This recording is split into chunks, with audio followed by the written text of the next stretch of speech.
A warm welcome to the JSE.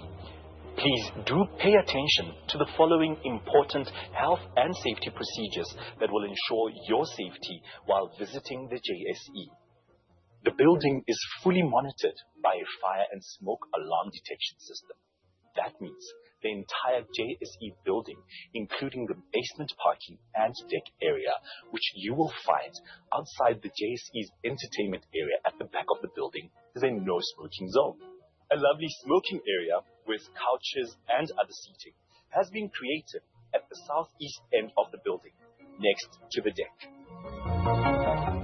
We have an ER24 medic and trained fire teams on site who will respond to all emergencies. In the event of an evacuation, please calmly follow the running exit main signs located throughout the premises and exit the building. Our concierge, help desk staff, and security will help guide you outside the building where you will be directed to an assembly point. Once at the assembly point, please participate in our roll call and remain outside the building until instructed otherwise. The same safety protocols will apply when evacuating from the basement parking area. Please note that if an evacuation occurs, you will not be allowed back into the basement parking or the building. To retrieve your vehicle from the underground parking, await instruction from the emergency controller confirming the building's safety. Bathroom facilities are located on the left and right side of the help desk area and are clearly marked.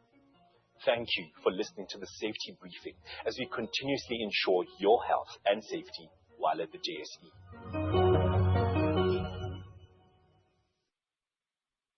Ladies and gentlemen, thanks for attending. It's good to see such a good crowd for our first presentation of the year.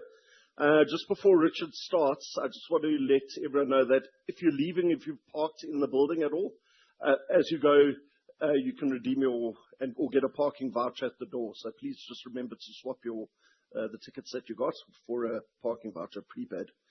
Richard?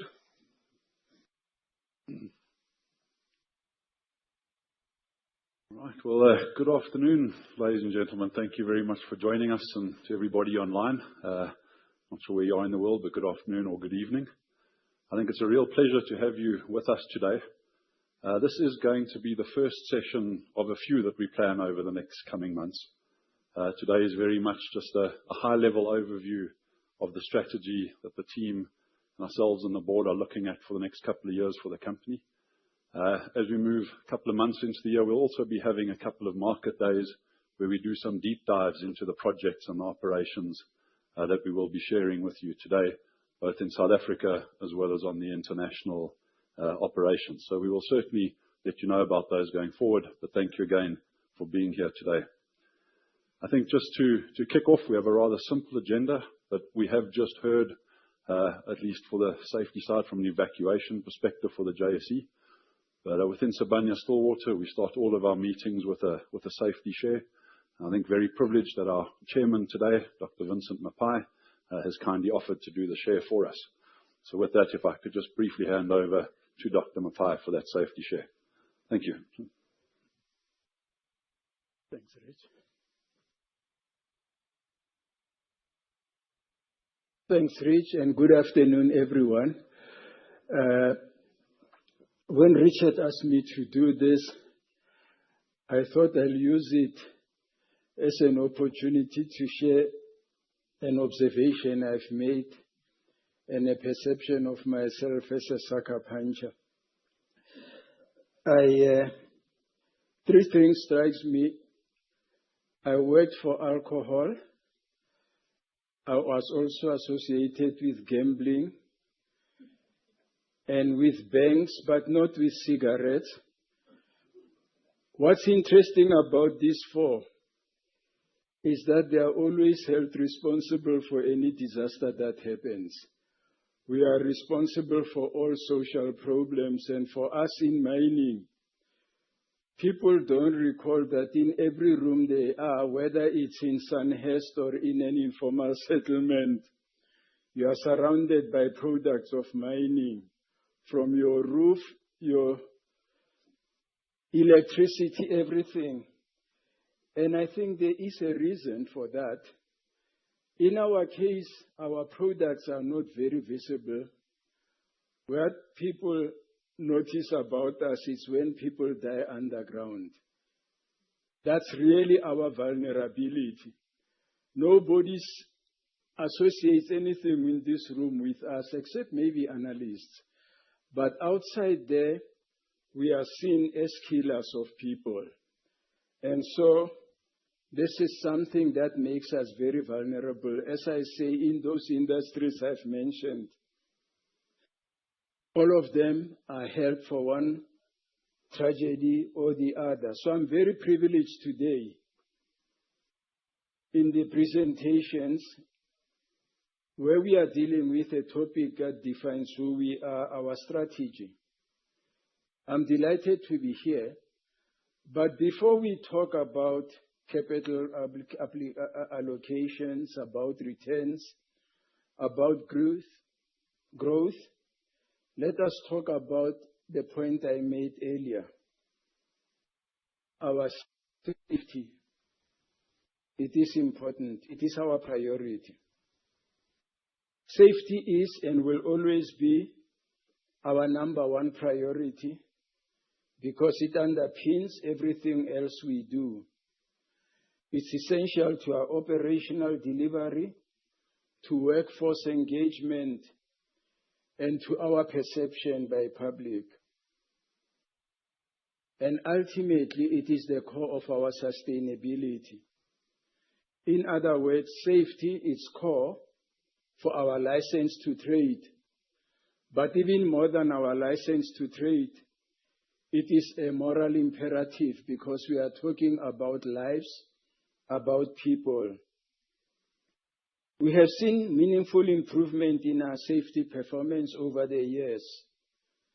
That is encouraging, and it demonstrates our increasing discipline in our operations. However, we are very clear that positive trends and statistics do not diminish the pain that comes from fatal accidents. So, safety is not our aspiration or a target. It is absolutely non-negotiable. It is a desperate imperative to us. We believe that every fatality is preventable. There's nothing ingrained about it in the work we do. And every employee and all of us at Sibanye have a right to return home safely. As investors, you will rightly assess us on our ability to deliver predictable performance and sustainable returns. We believe that you also value strong safety culture in our work, and we do not regard safety culture and our strong performance as contraries. In fact, safety is a prerequisite for it. So as we go through our strategy today, we ask you to see safety as the foundation on which our performance and long-term value creation are based. It is a mindset we carry into every decision we make, every action we take, every day, because nothing is more important than that to us. Thank you for your attendance, and we look forward to your participation. Thanks. Thank you very much, Vincent. Thank you. And thank you very much, Vincent. And I think if ever there was a question, that safety percolates throughout the entire organization. I trust that that has been answered. So just before we jump straight into our agenda, I guess firstly it does go without saying this is a strategy presentation, so we have a lot of forward-looking statements. Please do read through the safe harbor statement at an appropriate time. But before we jump straight in, I thought it might be good just to share with you our strategy that we'll be discussing today is really focused on the next couple of years of where we're going to take the business. But of course, as a management team and as a board, we have given some real thought to where could the business be going in a second chapter of this phenomenal company called Sibanye Stillwater. Where do we think it might be in the next 5 or 10 years? And some of this informs some of the short-term thinking. So just to share with you a little bit of that long-term vision, well, we have a strategy about building a future-focused metals business. The world around us is changing rapidly. The way mining companies have operated for the past few decades is not going to be the way they operate going forward. Capital has changed. Supply chains have changed. The type of metals that you're wanting to be mining has changed. And in fact, it's not just going to be about extracting metal onto an exchange. It's going to be about inserting yourself into value chains. And that excites us. This is a very rapidly changing world that's going to be different. We don't see it as a challenge. We see it as a massive opportunity. We're developing a strategy that will be underpinned by performance excellence, and I'll unpack that today. Spoiler alert, it's boring. It's back to the basics of good business. That's really where our focus is going to be. We're also looking at ultimately positioning ourselves to look at metals that will power clean energy and ultimately, in fact, just total energy demand of the future. This is one of the mega trends that I think will be driving the next super cycle in commodities, but very much still underpinned by a precious metals base, which again, we'll touch on in a little bit later. One of the things where I believe we have a real strength and an opportunity to going forward, and that's why we call it more of a metals business than pure mining business, is going to be how you deliver those metals into the market. And there we have a model that we've embraced called our resource stewardship model. And we have 3 sources of metals that we provide the market. One is our primary mining. The other one is our secondary or waste mining and recycling. And why are these critical? I often get asked the question, how do we see all of these coming together? Let me start with primary mining. Today, a lot of the discussion around the world, as we're seeing the geopolitics, is around how we're securing metals for our own countries, our own regions. It's all about security of supply. What's being missed is while we're trying to carve up the pie, is we better grow that pie. If we don't grow that pie, there's not enough metals for us to continue the livelihoods that we've come to know on this planet. And primary mining is the only way you can grow that pie. So that's critical to our strategy. Secondary mining is probably the only form of getting hold of a metal where you can actually have a net positive environmental impact. What do I mean by that? These are dumps that have been mined already.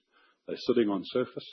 And as we get better at processing, as we get better at extraction, as we get new technologies or economics change, we can actually extract metals out of those already mined dumps very profitably. And we'll show you some numbers on DRD gold and just what that's meant certainly in the gold space, but we see it happening elsewhere. And then finally, recycling. Well, I think anybody who's dealing with a finite metal in today's environment, if you do not embrace the circular economy, you're missing a significant opportunity. But not only is it the right thing to do, today strategically, I dare say, you look at countries who are trying to secure their own metals, and those that do not have significant resource endowment, where's the first place they end up going? Recycling.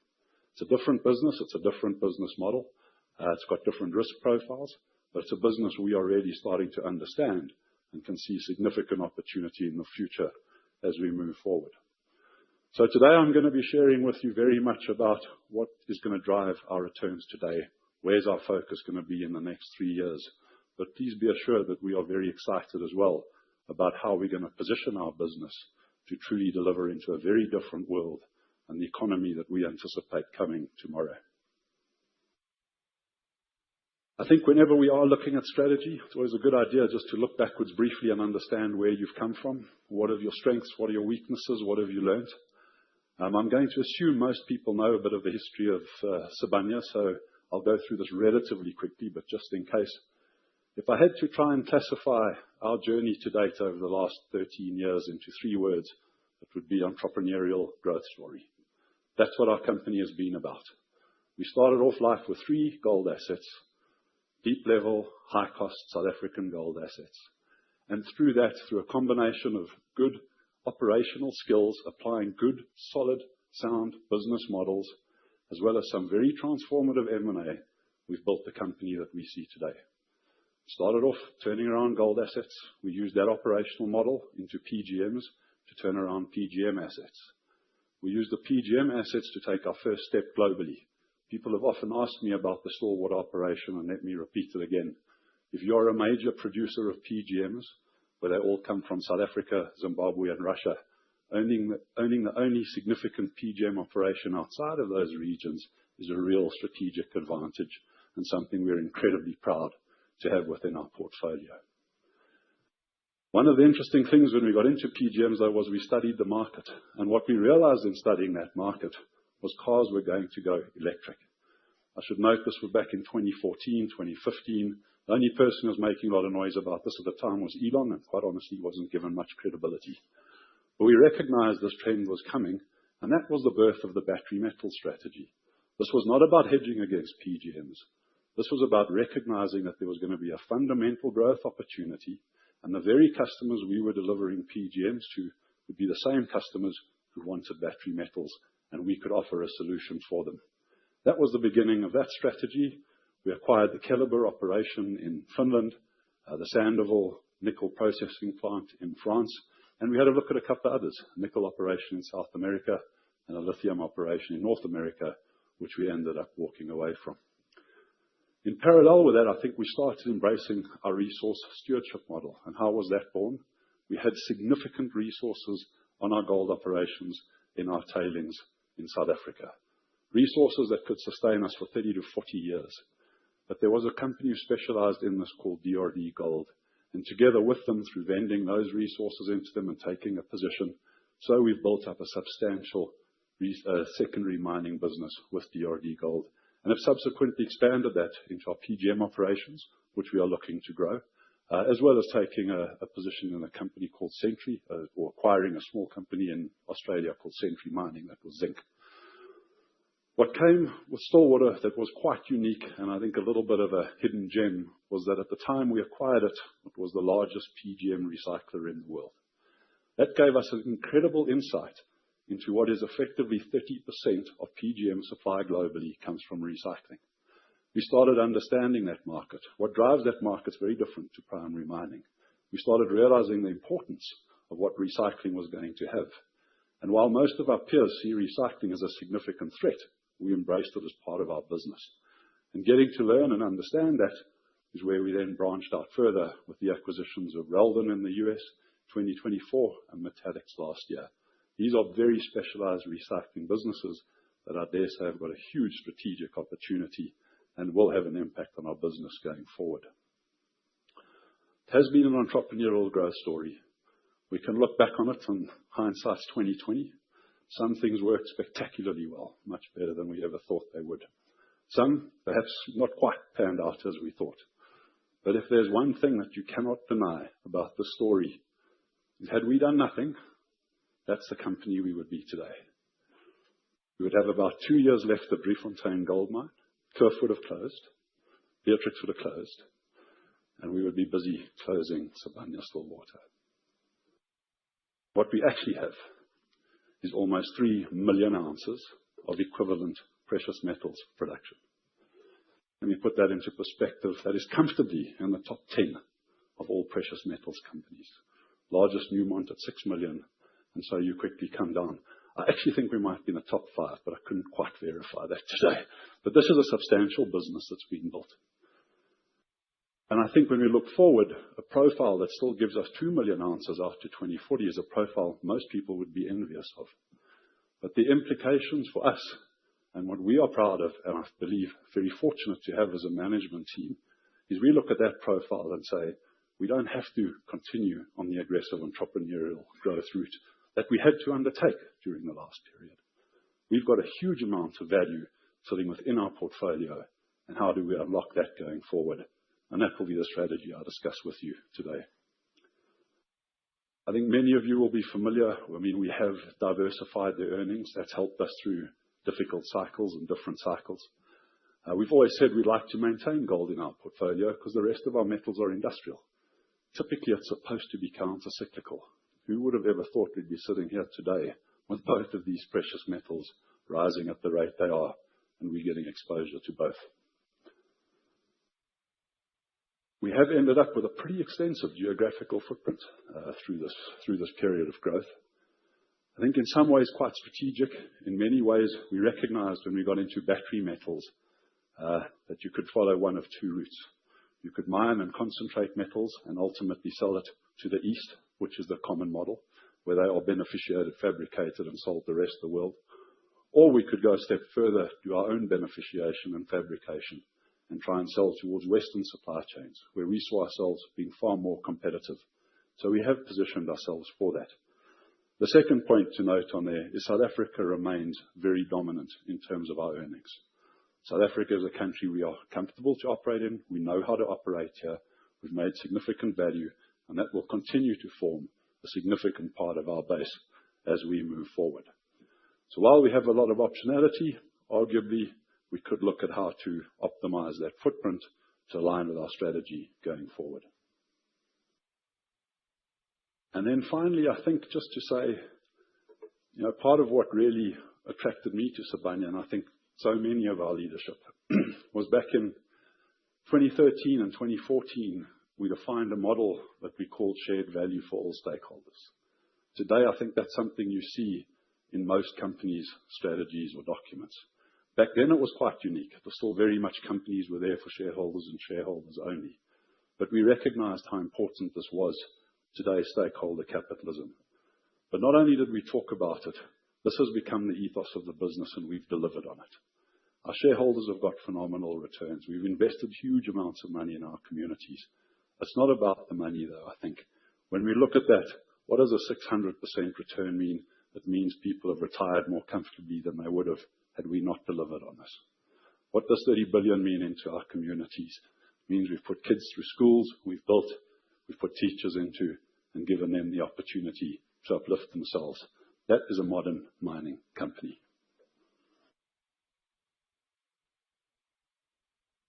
So the strategy I'm going to describe today, again, if I had to just pick 3 words to describe it, it's about unlocking unrealized potential within our existing portfolio. And let me try and give you the executive summary on a page, and then we'll unpack it. I want to come back to the ethos of the business. This will not change. This is who we are as a company. This will outlive any managers. This is who we are in terms of our Ndoni tree. Our values remain the core of the company, and our entire purpose is about stakeholder creation, value creation for our stakeholders. And I think, as our chairman so aptly said, our purpose is actually about delivering metals that are going to improve the lives of people and the planet. Mining is what enables us to live the lives we live today. And we can do it in a way where those metals not only improve our lives, but in a way that the planet is protected at the same time. The first part of our strategy is very much around strengthening our fundamentals. Performance excellence, as we call it. And we'll unpack that a bit more, but it's a holistic look at the business and how we can run that holistically. Very simply put, it's about increasing our operating margins by focusing on the basics of our operations. It's about increasing the efficiency of how we work through applying a new and appropriate operating model. And it's going to be about simplifying our portfolio, again, to get focus and return on capital into the right place. Ultimately, all of that, to be successful, does need to be underpinned by the right systems. We will be looking at technology and how that can help. But again, it is about and these might sound like soft factors, but what pulls things together, we are a labor-intensive business. We're about people. We're a people's business. It's about our performance culture and our culture of care that ultimately will enable the strategy to be delivered. We are successful on that, and we certainly believe we will be. Then we have the opportunity to solidify our business essentials, and fundamentally today, that is our balance sheet. We will strengthen our balance sheet by reducing our total gross debt, and we'll have a disciplined capital allocation model that looks at returns to shareholders, that manages our debt, and ultimately looks at growth and how we can move forward. Get all of that right, and it'll give us the flexibility to position ourselves for that economy of tomorrow. Our first focus will very much be on organic projects, and we'll go through which those are in a second. But of course, ultimately, I think entrepreneurial growth remains in our DNA. It will be part of the company as we move forward in the longer term, and we will look to continue to build on this resource stewardship model we have built. And we'll share with you a little bit of the geographies where we believe we do have a competitive advantage. And then on the metals again, I think we very much are focused on having precious metals underpin and looking at how we can grow into the more, I guess, what is commonly called critical metals today that will facilitate clean energy in particular going forward. The reason for that is I think many of these critical metals are actually quite difficult metals to build businesses off. We're seeing many people trying to do it. Small projects, short life of mines, rapidly changing supply dynamics. To have that critical underpin of a precious metals base is the way I believe that this can truly be unlocked in a value accretive manner. The context that we're operating in, I think many of you will be familiar with, and I don't need to spend a lot of time discussing the geopolitical fragmentation.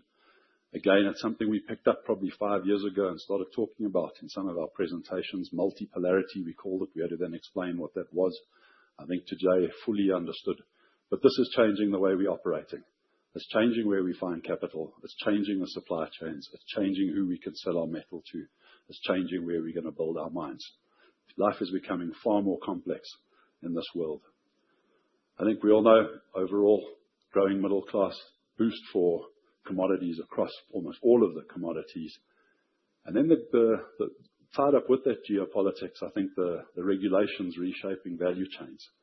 And this is where I think we have again very distinctly made some key strategic decisions. Almost all of the metals we produce, we take through to a final product. Our PGMs, we mine to market, we produce refined metal. When we build Keliber, a key consideration in building Keliber is, do you produce a spodumene concentrate that can get shipped to the east, or do we build refining capacity for a final product? Sandouville actually was part of that thinking as well. A nickel refinery was part of getting to that end product. Why is that important? Because it allows you to deal directly with supply chains. It allows you to offer a product into supply chains as to what they want. And today we see how beneficiation is being shaped. Resource-rich countries want beneficiation. Countries without resources don't want mining, want minerals in, want beneficiation. Becoming a key strategic advantage to mining companies, and hence my comment about a metals business going forward. Growing energy demand I've touched on, and then technology. Technology, a bit of a two-edged sword. Certainly it's got real benefits in terms of helping us run our business more efficiently, but the rate at which technology is changing the demand for so many of these critical minerals, we all know mining cycles. 10 years to find, 10 years to build, at least 20 years to get a return. That is not the rate at which technology is changing today. And if as producers of these metals, if we can't get our heads around how to manage that volatility, we are not going to be able to grow in the economies of tomorrow. So moving on to our strategy, I guess certainly for the next couple of years, we define it by 4 pillars: simplification, performance excellence, growth, and capital allocation. And we'll unpack each of these. So talking about simplification, I think 5 years ago, we had a model as a company. We were very much about growth. We had strategies in different regions. Our strategy was to grow a significant battery metals business in Europe. Our strategy in South Africa was very much about our operations producing cash. Our strategy in the US was mixed between operations at Stillwater and growth in recycling. And as a result, we set up decentralized regional teams essentially to run their own strategies in line with that business model. I think today with our focus, what we are going to look at is a slightly hybridized model where we still have decentralized teams on operations, very much empowered to run our operations, but operationally focused. We will look at opportunities where we can centralize some of our group services to realize synergies, and then we will looking at a complete centralization of all things growth related. How do we rank our projects? Number 1. How do we look at capital allocation? Number 2. And critically also developing project skills within the business. I think when I talk about growing that pie and when I talk about a lot of the metals of the future, these are not metals that are currently being mined. Many of these will require new resources, new ore bodies, and new mines to be built. And certainly we see the development of that project skill as a key driver for our strategy going forward. The benefits of doing this, I think we have a far greater focus across the entire team on operational accountability and operational delivery coming back to that core starting point of driving higher margins. Of course, it's about efficiency and cost saving through synergies, and ultimately how to get agile decision-making on the ground. We do see some opportunities in terms of the productivity improvements just from changing this model to increase our revenue or production by about 2.5% over the next 12 to 18 months, and to realize about 3 billion in cost savings through the new operating model. I think, of course, when it comes to centralizing our growth amongst the group, the ultimate objective is to increase our return on the capital that we invest and deploy, as well as developing project execution as a core competency within the group. I think I'm extremely lucky and proud to have a very experienced team who's been with the business for a long period of time. As you can see, our new model does reflect delivery. Structure follows strategy. This does reflect the strategy that I have outlined. So what we will have going forward is recognizing South Africa as the key base that I mentioned to you, and the importance of the South African operations. We have dedicated operational focus in South Africa, and that will be looked after by Richard Cox. And the new model, as you can see, is no longer a chief regional officer, which was essentially a regional type of CEO. It is rather a COO model focused very much on operational delivery, and Rich will be looking after the South African operations. Charles Carter will take over looking after the international operations, which will include recycling. And then Ralph Lombard will be stepping up to look after projects specifically, and that's projects going all the way through the value chain from pre-feasibility, feasibility, into execution, and building that capability that I have discussed. On the right-hand side are our support functions, starting off with Rob van Niekerk. Rob's previous role was Chief Technical Officer. The T has actually changed in this one. He's now going to be the Chief Transformation Officer. And Rob will have two separate focus areas underneath him. The one is he's still got a core technical team, and that core technical team will be going through all of our operations and looking at how we can optimize the long-term strategic extraction of those, and I'll touch on those in a second as well, on that part of the strategy. In addition to having effectively subject matter experts in his team who will provide support to the operations. Themba remains as our Chief People Officer, Melanie as our Chief Sustainability Officer, and then Mika will be taking on a new role for the next year in terms of Chief European Advisor, is what that stands for. And currently, Europe is critical to our success around Calibre and how we integrate that into the European strategy regarding securing their own critical metals for batteries, and Mika will be heading that strategy for us. I think I was very happy to have Mdu join us in October of last year. Mdu will be taking on the growth portfolio, but I think please read those words underneath growth there. We're actually talking about a role that needs to optimize our portfolio. So it could be about capital allocation, it could be about divestment where that's needed, and of course also looking at the longer term growth that I outlined earlier. And then Charles, under this strategy, of course, his key driver really around the disciplined capital allocation. Just in terms of the portfolio simplification and how we're thinking about that, we are currently going through a process where we are looking at every single one of our assets. We're putting that through a process that I don't think would be new or terribly different to what many people have done in the past, but putting it through a process of looking at how does this, any of our particular assets or projects align with our strategy in terms of geographies, in terms of commodities, in terms of whether or not we can add anything competitive to it to add value, or if it adds any competitive advantage to us. Of course, looking at projects on normal project economics, and we have developed very strict criteria on hurdle rates as we take projects through their development stages. I've mentioned a couple of times how capital is changing. The old historical way of thinking of just equity, vanilla equity or vanilla debt, the type of capital we're seeing today is very different. People upstream coming in and funding projects, different project structures, sovereign funds getting involved. There are multitudes of capital options which we will look at with some of these projects as well to see whether or not there's an optimal way to fund these if it doesn't fit our balance sheet and capital allocation. But of course, an ultimate measure is it generating cash flow for us today or in the near future? Then finally, value realization. Naturally, if we think we can realize more value by exiting an asset today than what we can in the future, that is, of course, something we will look at. So where are we today? Much of this is still ongoing work. But what I can share with you today is what do we classify as being a strategic priority? And to put that very simply, these are operations or assets that have found their way underneath the COO. And therefore, they are going to get the attention of that COO to drive that operational excellence we discussed. South African gold is a priority, and that includes Burnstone. South African PGMs is certainly a priority, and that includes the projects that I'll be discussing today. And Keliber lithium is a strategic priority that we will be developing going forward. When we look at our secondary mining, DRD Gold remains a strategic priority for us. We don't manage it, of course. It has its own management team, but that remains very strategic to the business, as does the responsible mining of Century Zinc for the next 18 to 24 months as that comes to a close. And then our recycling operations, which are currently being consolidated into a single business. That means the other projects we are evaluating and reevaluating carefully. I think many of these, some of these have got feasibility studies which are currently being completed. A project like Mount Lyell, copper project in Tasmania, very exciting project at the moment, but we need to complete a feasibility study, which will be done this quarter to understand what those economics look like and how it fits in with the strategy going forward.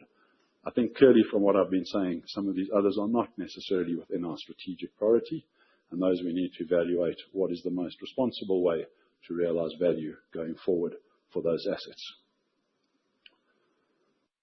What we hope to achieve through this portfolio simplification, of course, is a focus of our resources, our human resources, our management resources, focusing on those assets that are generating the best returns and cash for the business today.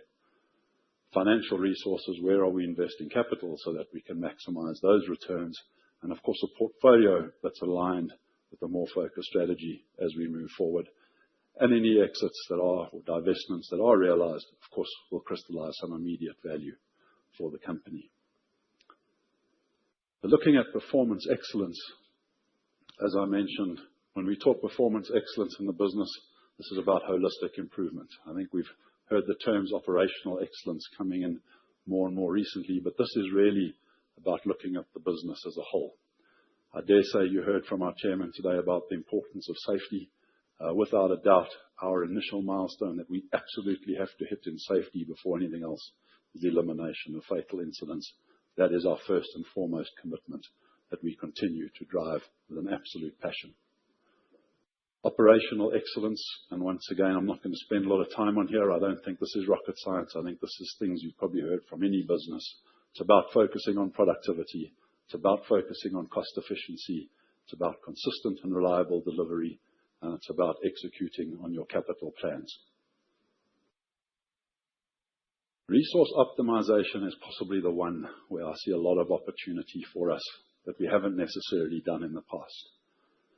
Today, we've got extensive resources. We've got less than a 25% conversion from resources to reserves. And we also haven't really spent a lot of time strategically looking at these assets to say, how can we optimally extract them?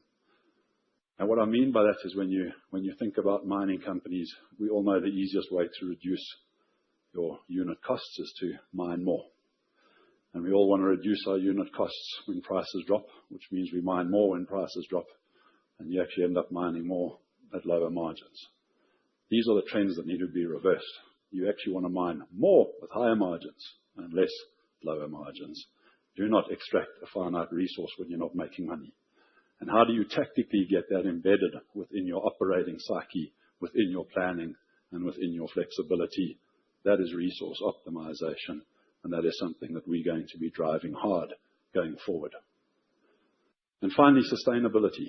I think we, again, as geologists, as engineers, as miners, this is the soft, fluffy stuff. It most certainly is not. We hear people talking about social compacting. This is something we are doing. It's not just something we talk about. You take our Good Neighbors Agreement in Montana. This is a legal agreement between us and the neighbors on our property. What does that mean? Montana is probably the only mine in the US that has not had any legal environmental action against it in 2.5 decades. That's got an impact on the bottom line. That's sustainability, something we take very seriously and drive so much of the business today. And again, the last soft, fluffy stuff, but it's not. These are the people of our business. The strength of our tree is our people.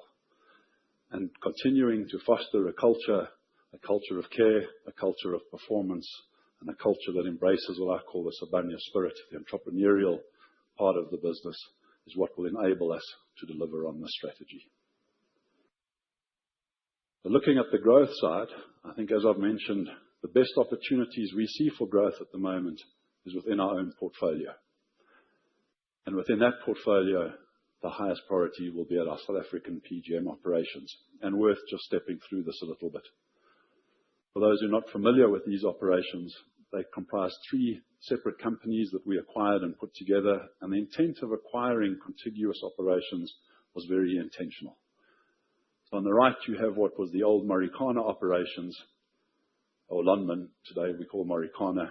On the left, the Rustenburg that belonged to Anglo Platinum, now Valterra, and then the Kroondal operations following the shallow mechanized mining on this part. When we put these operations together originally, when we acquired them back in, I think ranging between about 2016 to 2018, we were able to realize about 3 billion rand a year's worth of synergies. That initial round of synergies came from cutting overhead costs and optimizing infrastructure, optimizing concentrators, etc. That was the first round of value that we saw. And in fact, if we hadn't have done that, I dare say many of these operations would not be around today. Those synergies is what made them survive the downturn. But where another round of value exists is by being able to drop those mine boundaries. And I come back to that resource optimization piece of the performance excellence. How do you drop mine boundaries and optimize the extraction of this resource in the most profitable way? And in order to truly unlock that, we had a couple of last little hurdles we had to jump through. The Kroondal operations were in fact owned 50-50 between ourselves and Anglo American, now Valterra. We needed to own those 100% to utilize that infrastructure. We concluded that transaction in 2024. We bought those operations for R1 and picked up the historical liabilities with it. What that unlocked is most of these operations at Kroondal are reaching the end of their lives. They're mining down towards the boundary. The challenge with mechanized operations is the deeper you go, so your productivity levels drop off, simply because of the time taken to get people underground their working faces. What we have on the other side is a vertical shaft. You can put people down vertical shafts very efficiently and very quickly. And by linking a vertical shaft to the deeper portions of Kroondal, you can now get people underground and take productivity levels up exponentially. That also means you can mine resources of Rustenburg now in a mechanized manner that were never even contemplated being mined before, because you could not access it through conventional vertical infrastructure. We have just unlocked a significant amount of resources, UG2 resources, mine mechanized, that were never previously considered and could not be considered because of mine boundaries. That's the value of putting contiguous assets together. Likewise, when we look at Marikana came with a rather onerous chrome contract. And again, when we look at PGMs, particularly in difficult times, it's often chrome that is actually the savior of those assets. Chrome is what carries it through when PGMs go through down cycles. And through extensive engagements with Glencore and the Merafe JV, by pooling all of our chrome assets, we've been able to come up with a model where we can realize value at Marikana for our chrome a lot quicker. And what that's done is give us the confidence to start opening up what I would argue are the best shallow resources in the entire PGM industry. These are not depth extensions. These are shallow resources on strike, mined from surface in a mechanized way. To put this into perspective, the UG2 today, which was always the poor sister to the Merensky Reef, today, because it contains rhodium, iridium, ruthenium and chrome, on our operations has anywhere between a 20 to 30% higher revenue per ton than the Merensky. These are the ore bodies of the future in PGMs, and we have got 4 mechanized projects that we are looking at implementing across our existing operations, not yet looking at the rest of the open area that hasn't been considered. And the last piece we had to unlock to really optimize the timing of these projects was processing flexibility. We do have our own processing facilities, but we have very recently been able to renew the tolling contract we have with Valterra, and that gives us significant flexibility on the timing and how we can bring these projects to book. This is what a profile could look like. Some of these projects I know we often hear about investing through the cycle. I think people have been quite critical about not investing through the cycle. We have been. Through the cycle, we've invested in K4. So that was the original profile when we acquired these assets, the grey, that we put out the market. We have, through the cycle, invested in K4, which is here the light grey we see. We very recently, towards the end of last year, announced that we're starting with what we call the Siphumelele mechanized project. That's that vertical shaft I spoke about, which is the first line.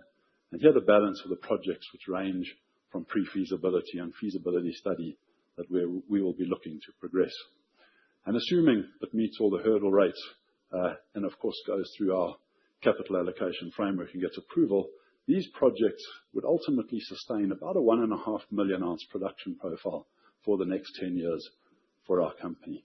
Which, when we look at where the PGM markets are going and our view of the PGM markets, that for us is an ideal position to be in terms of these assets. And as I've mentioned, we've done some comparisons to capital intensity here, and that's just comparing to other brownfields mining projects. These are low risk. We understand the geology, the extensions of our current mines. They do not require any additional surface infrastructure or capital. These are probably the lowest capital, lowest cost new projects that can come online within the entire PGM industry, and they can come online fast. I think looking at our gold business, and here I would like to just step back for a second. I showed you the slide up front where we should have been with our gold assets. Beatrix should have been closed. Kloof should have been closed. And Driefontein, we would be wrapping up today. In fact, we still have almost 10 years at Driefontein. We've just opened a whole new area at 5 Shaft on the VCR. Driefontein is still a reasonably long life asset. The reason I raise this is these assets are inherently becoming more difficult to mine. These are big fixed infrastructure operations. We run big vertical shafts, big cooling systems to run them. They have got big fixed costs, and they no longer have the flexibility that they had 10 years ago. That does mean that when things do go wrong, they have quite a significant impact. That is the reality of these mines today. But where the gold price is today, they are generating significant value for us, and they will continue to generate significant value for us while these prices remain where they are. We've kept these operations going, and not only have they added huge value to shareholders, they also still employ about 25,000 people. In a country where our dependency ratio is 10 to 1, that is looking after 250,000 people.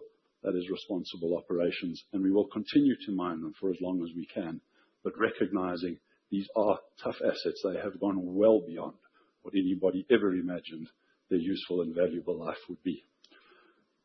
But Driefontein in particular, we do still see having a significant life, and how we see our gold business in South Africa is actually transforming over the next 5 years from what has historically been deep level, high cost, difficult mines to operate, transforming into a much shallower, higher margin business over the next few years.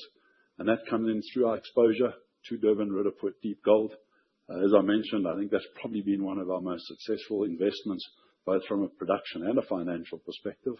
Today, DRD is worth, in total, I think we invested about 2 billion to get our stake in DRD. Today, it's worth 27 billion to us. But more importantly, we have exposure to a 40 to 50 year life of mine of a substantial low-risk gold business. We also have the Burnstone operation. Shallow producers could produce at about 120 to 130,000 ounces per annum. Burnstone has been going through a full review, and that review will be completed during the current quarter, and ultimately towards the end of this half, we will look at an investment decision on Burnstone. And then we have other conceptual projects. Some we have been working on. Our Cook Tailings Dam, a gold and uranium project. I dare say uranium, another commodity. We said we would get excited when uranium went through $60 per pound for that particular project. We've sustainably been above 80 for the last couple of years. An exciting project that we're also finishing a feasibility study on. And then we have some significant shallow resources in the Free State. These are resources that we haven't looked at for many years. We actually acquired them back in 2014. And we haven't looked at them because growth gold in South Africa was just not on the table. But shadow gold in the current environment, I dare say, definitely deserves being dusted off. And with where we could see a business potentially with all of those is not too dissimilar to what we've had in the past, but a very different profile to that gold business from where we have been. We would like to continue to grow in gold. Clearly, today is not the time to be considering external gold acquisitions, but down the road, that is always a commodity which we would like to hold in the portfolio. And then I think finally, Keliber. Keliber for us is a very strategic asset. And why do we say that? Well, when we look at processing capacity of lithium outside of China, well, more than 70% of all lithium processing capacity sits within China. In fact, across the whole of Europe, there are only 2 other refineries, and they stand alone, one in Germany and one in the UK. We have the only project now that's been built that is mine to refined final product of lithium within the EU. It has been declared a strategic project, and I dare say with the rising discussions now, Europe, the EU, has never been closer to starting to take some real action to develop its own supply chains of critical metals. And we sit in the middle of being able to offer that, particularly for lithium. We have come to market. I think we said last year that we would look at a responsible way to ramp up this project. And what did we mean by that, and where have we landed? A responsible way meant clearly we had to take account of the markets. This is not about trying to perfectly time the lithium market, but the lithium market has been under pressure.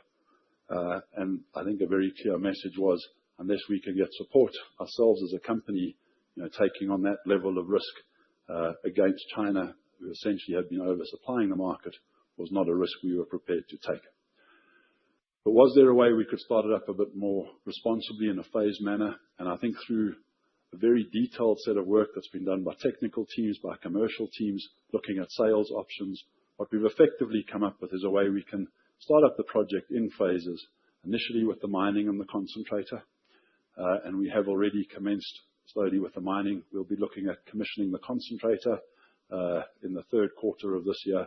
And that gets us to a point where if we wanted to, we could in fact stop there. And today, in today's market, be commercially viable at selling spodumene concentrate, if that's the level we want to go to. Depending on where the markets are at the time, we could commission the refinery and take that to an initial step of producing a technical grade lithium hydroxide.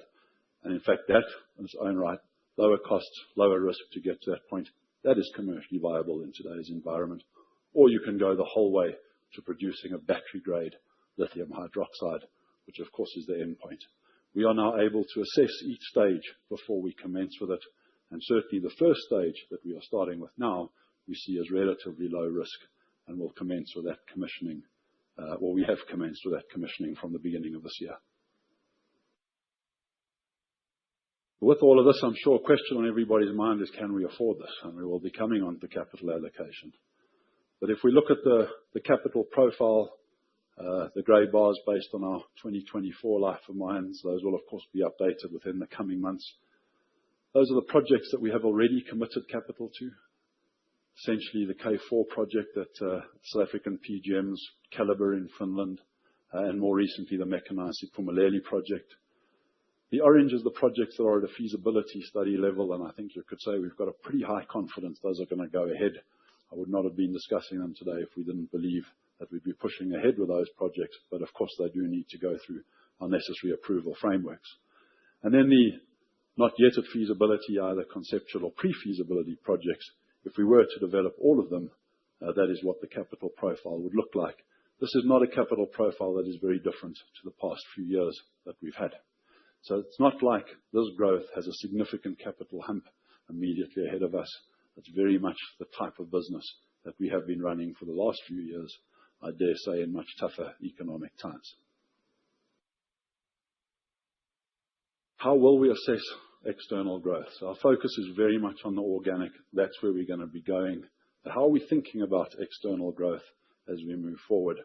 Well, as I mentioned, I think very much still a precious metals underpin, and then looking at those commodities that will enable particularly the energy transition. We do still look at our 3 pillars. We will still be driving recycling, primary mining, and secondary mining. Of far less of a priority would be standalone smelting and refining. That's not really a business we're into. and manufacturing of any sort of product or commodities. Those are areas we would either look to realize value for or form partnerships with. The geographies we'd look in, primary mining, I think we do believe we have a real advantage in South Africa and South Africa. We understand operating in socio-politically complex areas. We understand hard rock mining. We understand underground mining. We know how to run those operations. Both here and within Africa, we see significant opportunity to look for the metals that are needed. Doesn't mean we will not, should opportunities arise in other jurisdictions, consider them. But we do not necessarily see a significant competitive advantage we have in those regions unless something comes up that suggests otherwise. On the recycling, we will very much focus on our existing footprints and develop commodities where we understand those supply chains, we understand the businesses. We also crucially understand the importance of responsible sourcing in recycling. Critical that you are driving responsible sourcing. We've been part of designing responsible sourcing policies across the world, regulations across the world. Key aspect in recycling, easier to implement in developed countries. And then secondary mining, again, we have had a look across the planet. Where do we see a lot of tailings dams, a lot of rock dumps, where there is potential to apply new technology to extract real value? And Africa, North America, and Australia all come up favorably in those jurisdictions. And finally, to deliver this, I guess, how are we thinking about capital allocation going forward? Again, I think a very simplified model shouldn't be surprising to anybody, but of course, any net cash we will generate from our operations. We have two, let's call them non-negotiables. That is the money we will invest into sustaining our current operations, in other words, delivering the life of mines and the basis of what underpins our equity value today. And we also do believe in keeping a buffer of liquidity, roughly 2 months' worth of capital and OPEX, for which we'll retain a bit of cash to ensure we have that flexibility. The balance, we are looking at broadly 3 buckets in equal proportions: shareholder returns, debt reduction, and growth. That available capital allocation is pretty close to what we already call today in our dividend policy. We talk about returning 25 to 35% of normalized earnings. That is our dividend policy today. Normalized earnings pretty close to that capital available, so not a significant change in that regard. When you think about our debt, we have historically said that what we want to target on our debt is manage a net debt to EBITDA of below 1 times. I think in today's environment, we are comfortably below that. But certainly we have seen that when times are tight through the commodity cycles, that has been a little bit uncomfortable. And as a result, reducing our gross debt, and we've set a target of reducing gross debt by about 50% over the next 2 to 3 years, is certainly part of our capital allocation strategy moving forward. And if you look at that broad makeup, when we put this plan together, which was at prices lower than where they are today, we could comfortably see for the next couple of years being able to meet all of those requirements comfortably on our capital allocation. Ladies and gentlemen, I think this has been a huge amount of information that we've dumped on you today. I'd actually like to use the last couple of slides to try and summarize it. And if there's a couple of points I would like you to take away and just think about, what is the strategy? How should you be thinking about us? Quite frankly, what is 90% of our internal executive meetings looking at and discussing? That's the following. So we have come through a period of phenomenal growth. The history of the company I'm proud of has set us up in an unbelievable position to look at huge optionality as to how we can take this company forward in its second chapter. And a lot of that optionality is, first, how do we realize the inherent value we have within our existing portfolio? We've looked at the world around us. We're excited by the change that's coming, and we can see ourselves building a modern metals business moving forward. But as a first step, it's about driving our margins through operational excellence. It's about getting stability on our balance sheet, and it's about value accretive growth predominantly from our organic projects. We've set ourselves some hard numbers that we would like to achieve through this, some real value realization in the very short term. I think this is often quite an interesting one. When we looked at this and built it, commodity prices were nowhere near where they are today. That's almost one of the risks we often fall into. When commodity prices go high, you start losing touch with some of these small drivers, but that's the real value that gets driven when prices are low. That's the discipline we've got to hold ourselves to continue to driving a tight and efficient ship. But we see an opportunity to increase our revenue base without any investment. That's no investment considered or any changes, just through our new model by about 2.5%. And of course, when you do the numbers, that flows straight through onto the bottom line. We can see about 3 billion in cost savings through our new operating model, and through a much more focused and centralized focus on growth and capital allocation, we certainly look to improving the return on capital we employ as we move forward, and potentially some value realization from assets that's not solely within our control, but certainly something we will be looking to realize. The projects, the organic projects that I've shown you, just the feasibility versions, not the conceptual ones or anything else. When you looked at that profile that I put up front, from where we are today at just shy of 3 million ounces to 2035, we dropped by about 30%. That's roughly what we dropped by, which in fact is pretty normal for most companies if you go out there and look at it. But just these organic projects alone fill half of that decline. So more than 15% can be filled just through the feasibility projects we are fairly confident of today. And of course, we have significant resources and over 10 years opportunity to more than fill that and continue to grow going forward. And then we have a very disciplined capital allocation framework we'll be working towards to ultimately continue strengthening our balance sheet. This is something I know as a management team we look at a lot and wonder about. We know we trade at a discount to our peers. I think we sometimes think we know why. But what we really believe is that if we can drive some of these fundamentals of our strategy, if we can maximize our margins through our operational excellence, if we can increase our capital returns through our capital allocation model, and if we can focus on our growth and returns through our growth, we might close some of that gap. And that is pure upside in value for our shareholders. Ladies and gentlemen, I think once again, I'd really like to thank you for joining us today. I know this has been a long session. It's been a pleasure to have you with us. And I'd really like to invite you to join us on this journey as we move forward in creating what we truly believe in as a high-performing modern metals business for tomorrow's economy. Thank you very much.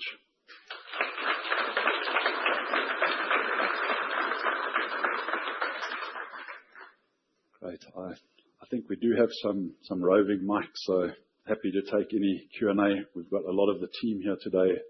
We also have the team who couldn't be here today online. So I'm pretty sure between us, there shouldn't be much we can't answer. Sorry, can I just ask that everybody announce who they are, please, before they ask a question? Sorry, Ed Stoddard with the Daily Maverick. Thanks, Richard. Very interesting. I just wanted to ask, it seems to me that if Sibanye had not have diversified, we'd all be writing Sibanye's obituary in about 2 years' time. But now, so it was a case of diversify or die, I guess.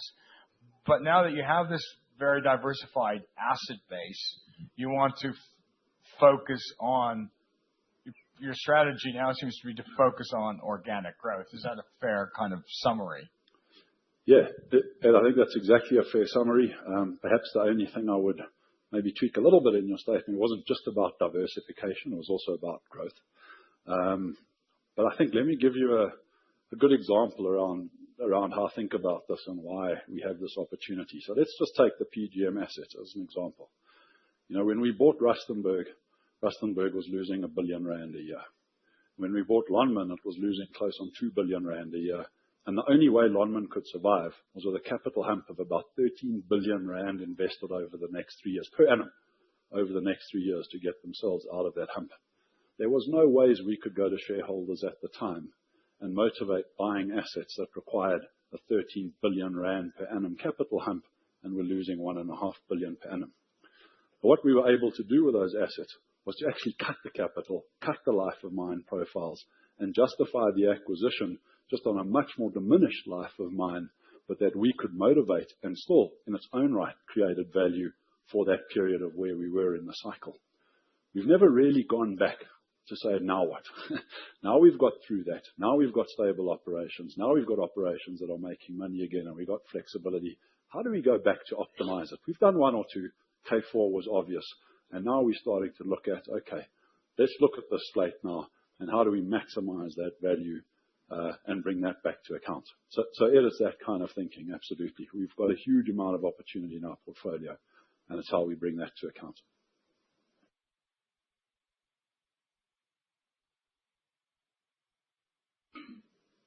Yeah, thank you. My name is Savisa.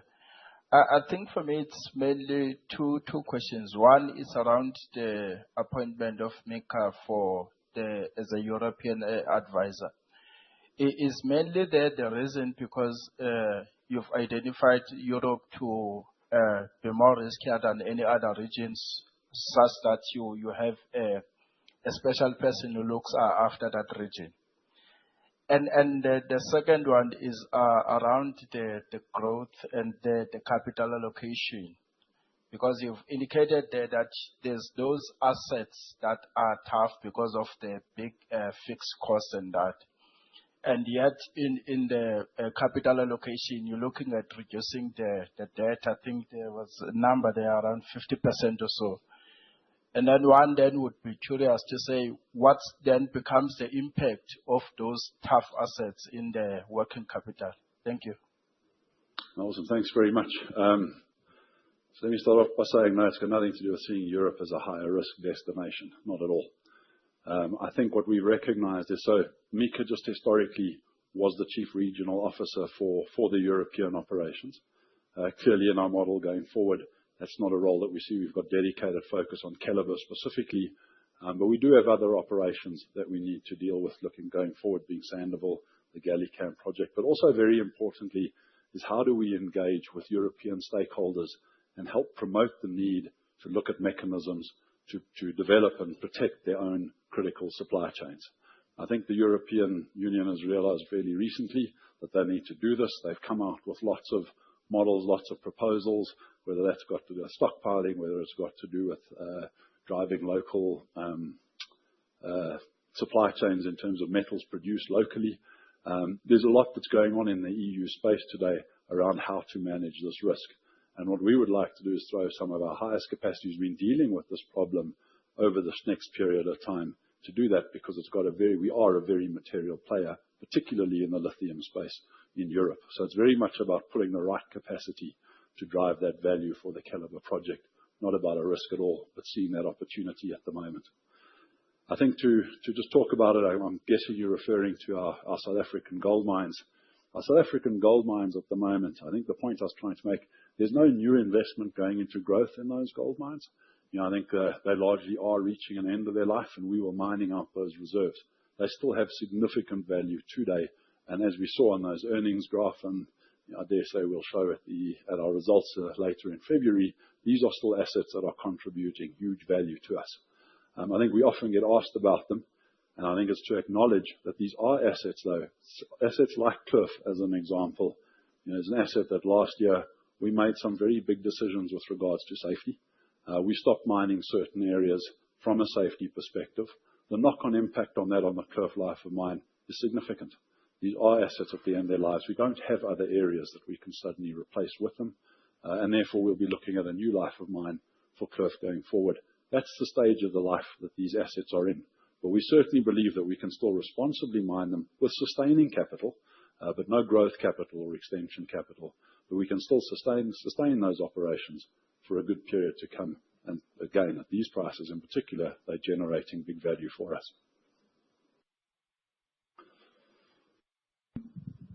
Hi, afternoon, Richard. It's Chris Nicholson from RMB Morgan Stanley. Thank you very much for your presentation. Lovely to hear from you as the CEO, I think, in your first big presentation to the market. I've got two questions. First question on the SA Gold. You're still using the 1750 as a reserve price.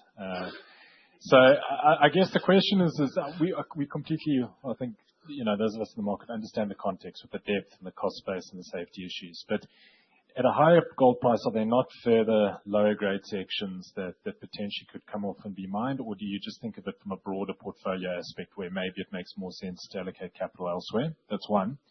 And then two, you didn't really talk to it in your presentation, but that wedge of US PGMs grows quite materially post 28, 29, back into the decade.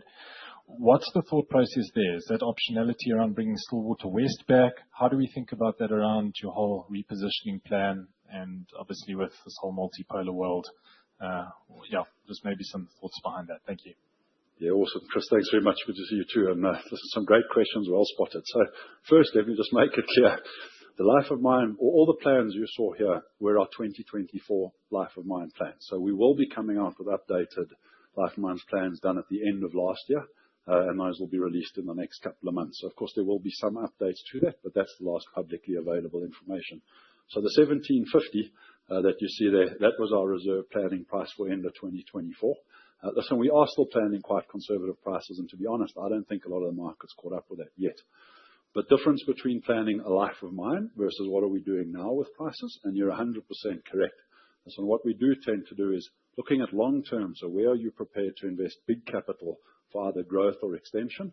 There we use conservative through cycle prices as we see it, and it will go up quite a bit relative to what we used in 24, but it certainly will not be anywhere close to where spot prices are. But in the short term, over the next 12 to 24 months, can we maximize output there through either accessing any other shallow or lower grade areas or add-ons?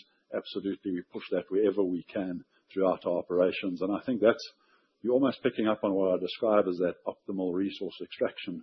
Just during times like these, where you want to maximize that output, even if it is higher cost ounces, you're getting significant margin for them and be able to turn those off. In fact, during the opposite time. So we're absolutely looking at that.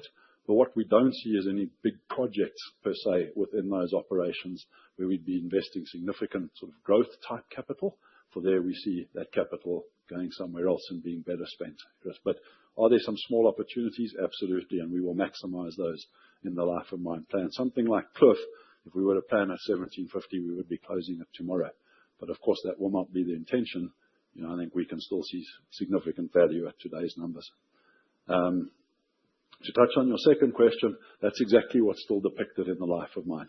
So what you're seeing both in the capital profile and in the volume was still a plan or the assumption that we would be turning on Stillwater West from 2028 onwards, I think it was.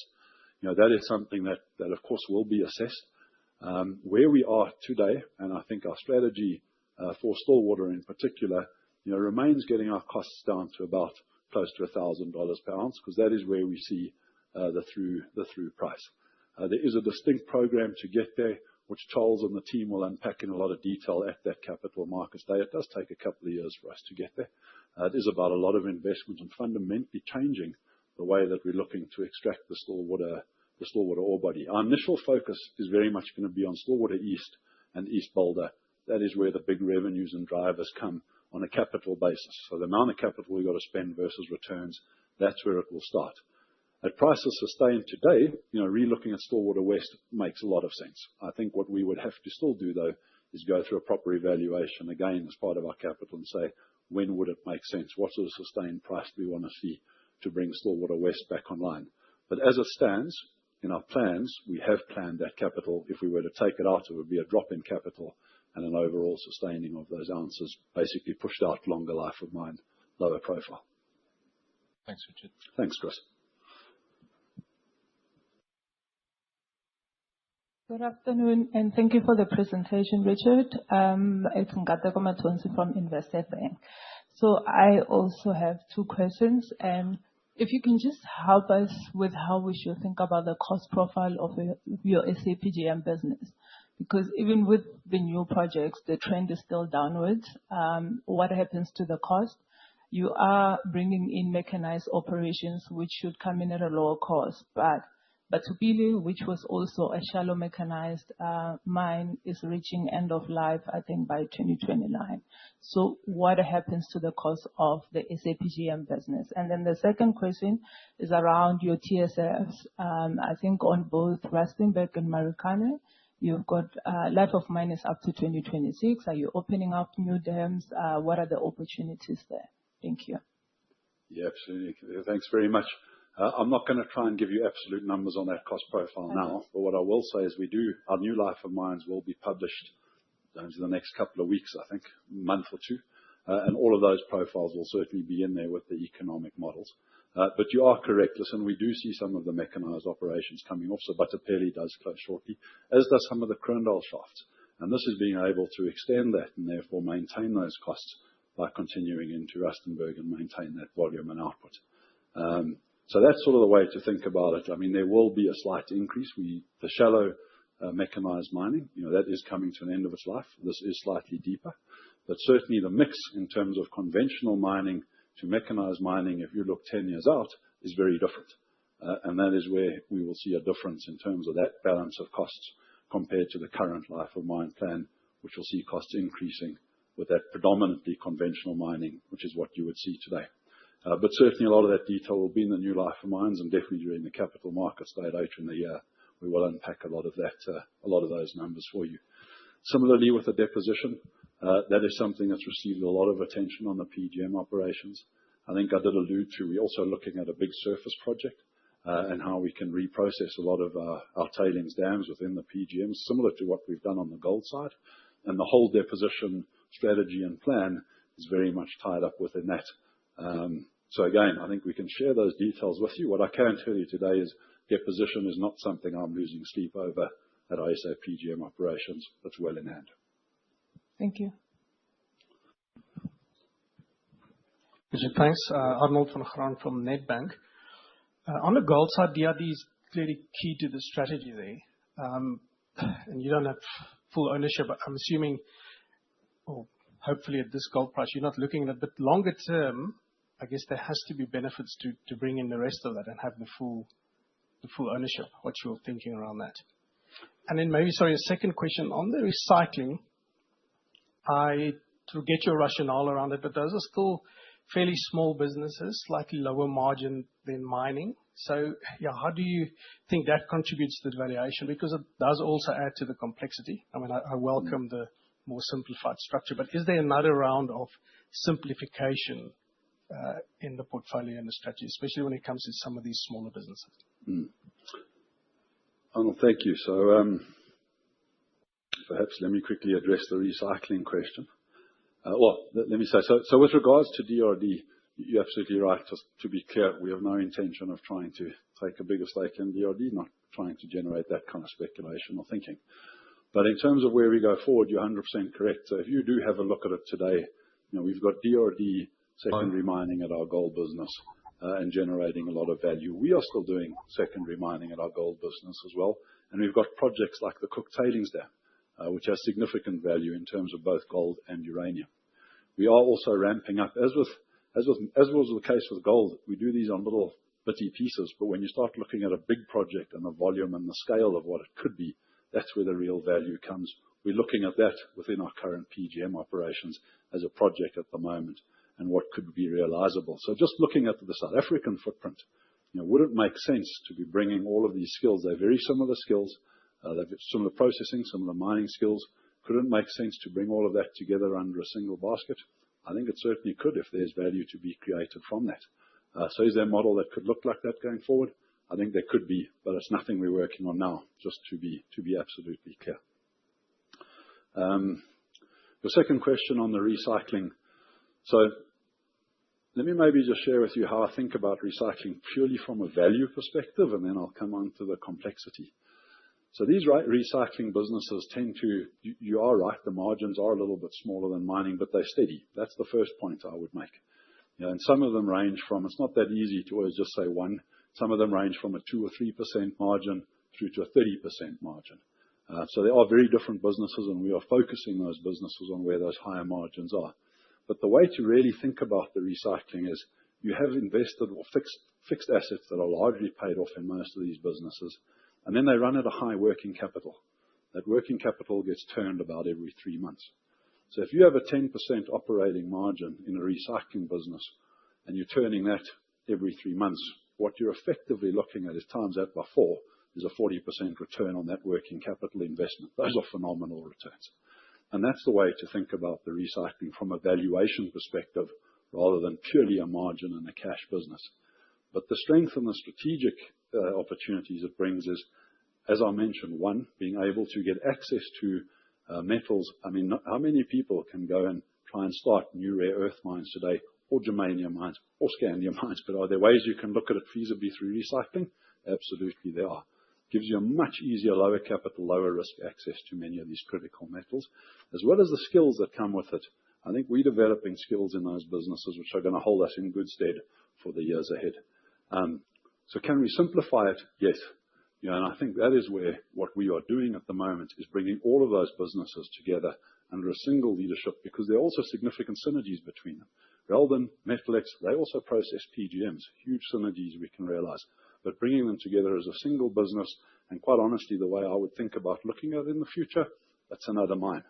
You have a Driefontein vice president, he's running 4 or 5 very complex shafts. Running those 3 businesses together as one is far more simple than running Driefontein. It's not a significant added complexity to the business. Thank you. Thanks, Arnold. Super.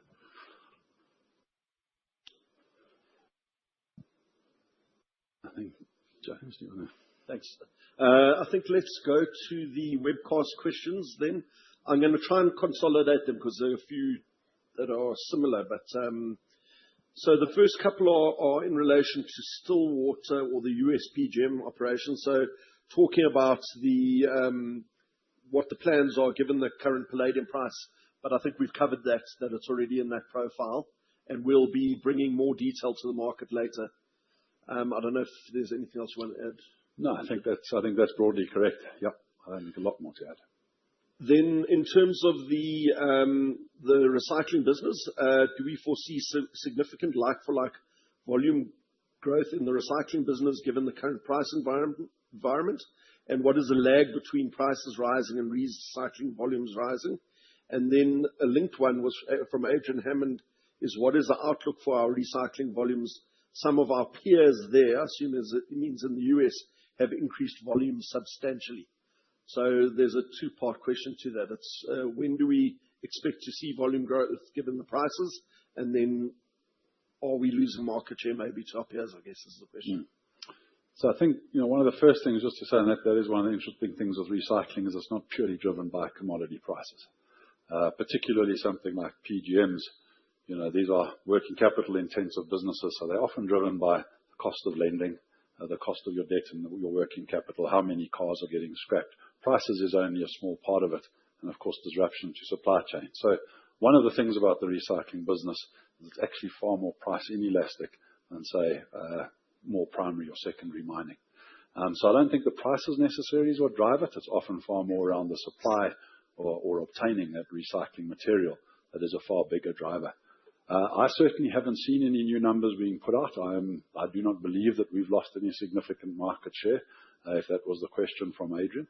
As far as I'm aware, I think, I don't know, the forecasts might be different, but certainly looking back over the actuals, I haven't seen any significant changes. So Adrian would be happy to engage with you on that one, not that I'm aware of. Yeah, I think we can follow up on that. There is some talk about some, of our peers having a bit of a margin war, as it were, to get market share, but we'll follow up with our team. Then questions on acquisition strategy. There are a few different views. First of all, any interest in acquiring Barrick's Africa mines? Would we look at some of the South African copper juniors? And I think that. What African markets, ex-South Africa, do we believe to stand to drive growth in primary mining for the business? But thanks, James. And let me just be absolutely clear with answering the first part of that. We do not have an acquisition strategy. Let me just say that. We have a strategy today to develop and grow off our organic resources. That's the strategy we have. That's where our focus remains. I think what we are trying to say is there's no doubt that acquisition and growth will be part of our DNA going forwards. It always has been and will be as part of the growth. We will continue to look at it. But our immediate focus on our strategy today is unlocking the potential we have within our current resources. So we will continue to watch the market, and should the right opportunity come up, of course, we'll look at it, but it's not part of the current strategy today. Let me just say that. So are we aware of Barrick selling assets? Yes. Do we have a strategy to go knock on Barrick's door today? No, we don't. And I think we'll continue to look at the opportunities. We've developed the framework I shared with you as to how we will consider external growth. But our focus today is on unlocking the value from our current resources. Thanks. Then a couple of questions on cost curve, position on the cost curve. How do we expect that to evolve as production transitions towards projects at the SA PGM and gold operations? And slightly differently put, cost curve development in SA Gold, SA PGM, and US PGM. And do we have any targets in terms of US dollars? In terms of US dollars? Well, yeah, what did US dollars per ounce cost? Okay. Yeah, so listen, I mean, I think certainly at the PGM cost curve, when we started out with these assets, they were very much at the top end of the cost curve in the fourth quartile. I think today, looking at the cost curves that we've seen, generally speaking, most of our assets sit at the lower end of the third quartile. Marikana, of course, has been slightly higher as we've been ramping up K4. But with these initiatives, we can see all of our operations moving to the middle, top end of the second cost curve with the projects as they get implemented and these coming through. One or two could be a little bit further down, but on average, towards the middle and upper part of the second quartile. I think on the gold side, listen, certainly from our existing assets, our gold assets are on the far right of that cost curve. Not quite the extreme right, but certainly we are at the top end of the fourth quartile. And I don't think that's going to change for the reasons that I have mentioned. These are high fixed cost assets. And ultimately, we are not looking at producing significantly more volume, and therefore they will remain there. But the margins that we are getting, even at those high costs relative to the prices today, are substantial. And that is why we will continue mining them in a responsible manner. I think with regards to the US, as mentioned, we'd like to see our costs there getting down to the $1,000 per ounce number. The US operations are, in fact, I think in the second cost quartile, they are quite low on the overall cost curve.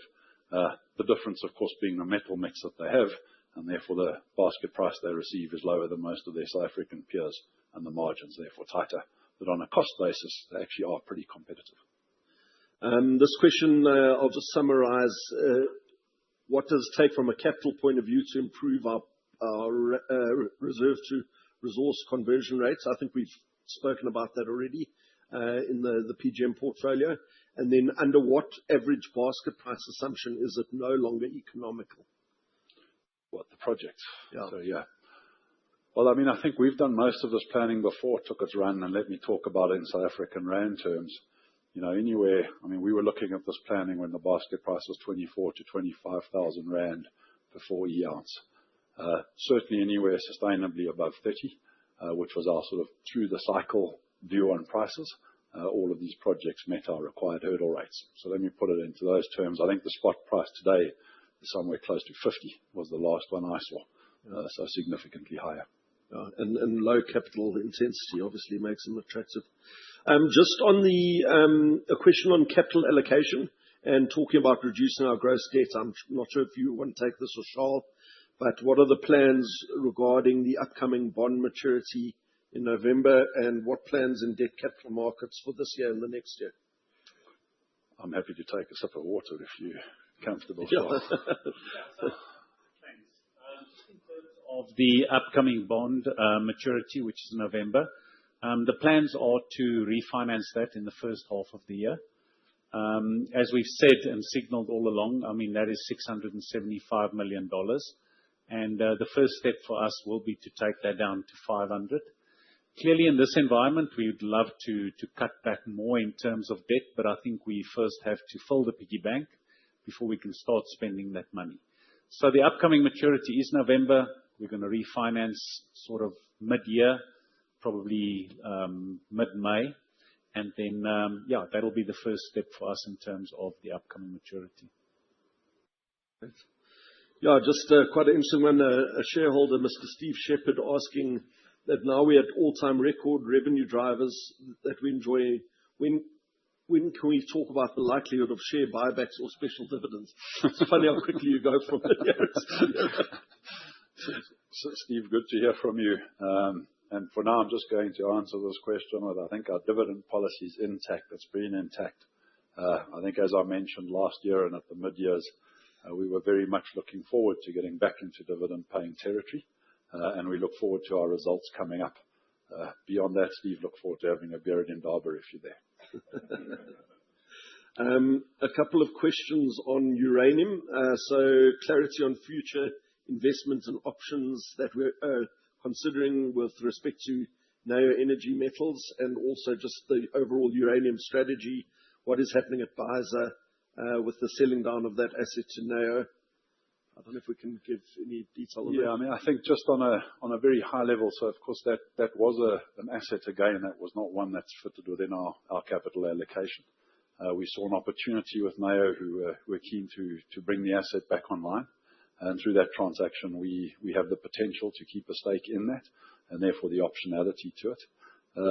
Neo has been raising capital to proceed with that project. And then once they've raised the necessary capital, we do still have a few regulatory hurdles before we can close that, and it will continue. At the moment, there is no strategy necessarily except to maintain that optionality to that operation. I think the Cook tailings dam is a bit different. You know, that's got significant uranium associated with it. And certainly we will be looking as to how we can optimize that value. We'll come to the market with more thinking on that once we've been through the feasibility study. But there are several options that could be available. The gold in that dam alone is worth a lot. You know, there could be optionalities of partnering on the uranium. There could be optionalities of funding that ourselves or using it in a bigger uranium strategy. At this stage, we don't have any clear views. We'll decide that once the feasibility is concluded later this year. Thanks. And then some question on from Mark Lawrenson on the tolling contract with Valterra. Any details that we can provide and just explain again what the benefits of that would be, of the new tolling contract? Yeah, I don't think we can provide a lot of benefits. We have signed a further extension to that for a period of about 5 years. You know, the terms have gone up a little bit. I think our last one was very favorable, but the real benefit for us, and it's something I've spoken about a lot, and when I talk about looking at value across the value chains, you know, where do we make most of our money? Is it on the mining? Is it on the processing? Is it on the refining? You know, it didn't make sense for us to be spending a lot of money on capital now, given the profile that we see and the change in mix in terms of the UG2 coming in, or did it make sense to optimize existing capacity that's within the industry? And clearly from a financial and return perspective, the answer is the latter. I think this is something that I have said on many occasions. I'm not sure I necessarily view processing capacity as something strategic per se anymore. I think it was when people dominated the market. Today, I think it's a simple cost to the business. And as an industry, we can look at how best to optimize our costs across that value chain, ultimately for return to all of our shareholders. But I don't think there's much more to say over and above that. Thanks, Richard. This might be for Charles again, so you can have another sip of water if you want. It's more detail, I think, Charles, on the gross debt reduction. What specific actions beyond the current strategy are being considered to accelerate debt reduction, especially if commodity prices remain volatile or decline? And then some questions on the dividends. You know, when are we going to resume the dividends? What kind of, are we considering a change in the dividend policy? Rene Hochreiter asking if we're going to look at a base dividend and a top-up a la some of our gold peers, and can we expect higher dividends going forward? Perhaps let me take the dividend question, maybe if you could take the others. Rene, at this stage, no, there's no intention to change the dividend policy. I mean, I think we will continue to discuss with the board what's appropriate, but at the moment, no intention. I think as I shared on the capital allocation slide, you know, we have a few aspects of the business that we're looking to allocate capital to, and the thinking at the moment is roughly that third, which is largely in line with the current dividend policy we have. So there's no intention to change that at the moment. Would you like to take any comment there? Yeah, so if you look at our gross debt, basically sits in 4 buckets. It is the 26 bond, the 29 bond, the 28 convert, and then the Keliber debt. And that makes up about $2.2 billion.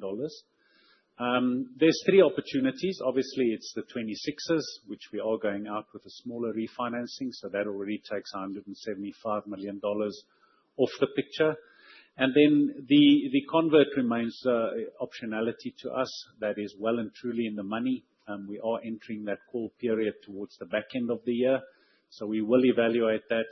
And then the other big bucket that we can look at is the 29 bonds. You know, we can off market or in a process look to reacquire or buy back some of those bonds.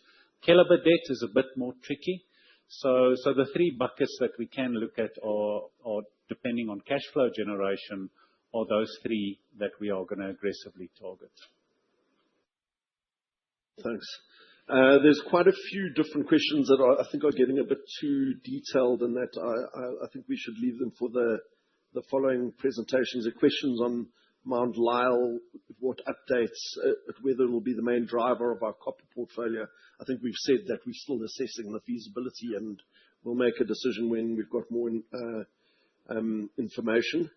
A question just on hedging, Charles. Are there any hedging agreements in place, particularly on the gold? Short answer is no. The only hedging we currently have is on zinc, where we are opportunistically looking at how we can lock in a floor for those operations. That is more from a security for the operations, considering that they still have about 12, 18 months left. It's really to preserve those operations through to mining it out responsibly. For the rest, we remain open to all exposures in the commodity prices. Yeah, thanks. I think we'll respond to the other more detailed questions in person by email. We haven't got limited time here. If we can go over to the conference call questions, please. I think there are two. The first one is from Reinhold van der Walt from Bank of America. Yes, sir. The first question we have is from Reinhold. Please go ahead, sir. Perfect. Thanks a lot. Can you guys hear me? Yep. Got you clearly there, Reinhold. Thanks, James. Thanks, Richard. Charles, appreciate the presentation and all the clarity. I just wanted to go back to the processing asset footprint in South Africa.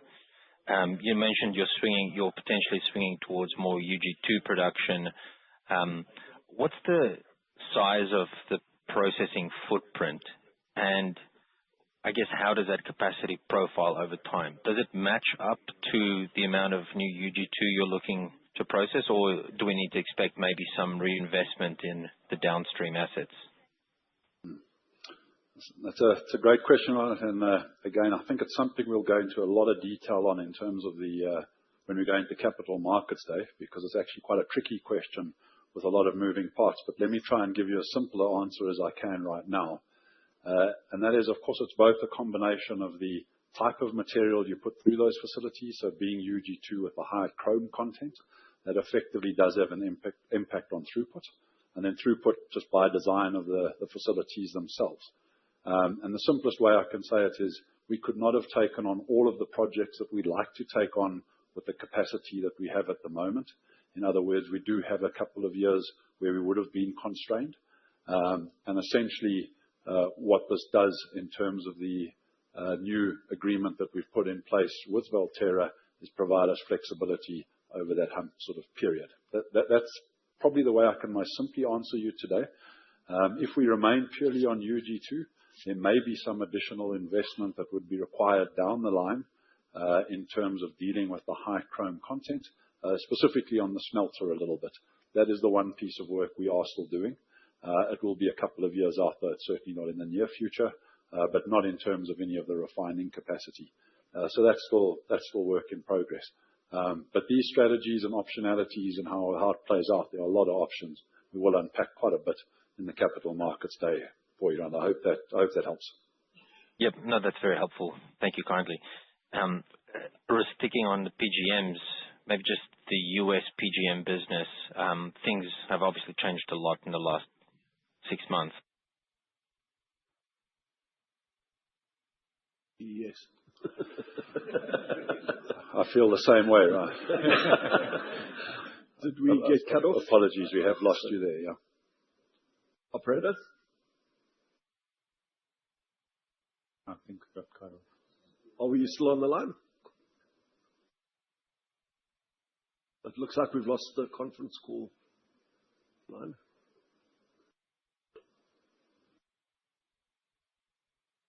Just bear with us, please.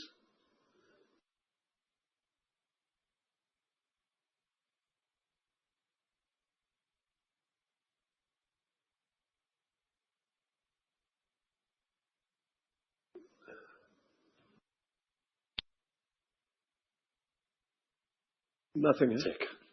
Okay. I think that's it. We'll follow up with Raj. So there was only a question, well, half a question from two more people, Raj and Ephraim. We'll get back to them and we'll respond to the questions offline. And then I think just a last one from the web call is just about when the next capital markets days will be. I think we'll put out some, reminders, put them in their diaries in the next couple of weeks, Enrique, for people to save the date. Yeah, we'll do that shortly. Wonderful. Yeah. Now, the next one, of course, will be results later in February. Yeah. So very much looking forward to seeing everybody there. And thank you again for your attendance. It's good to see everybody. Have a safe day. Thank you. Thanks.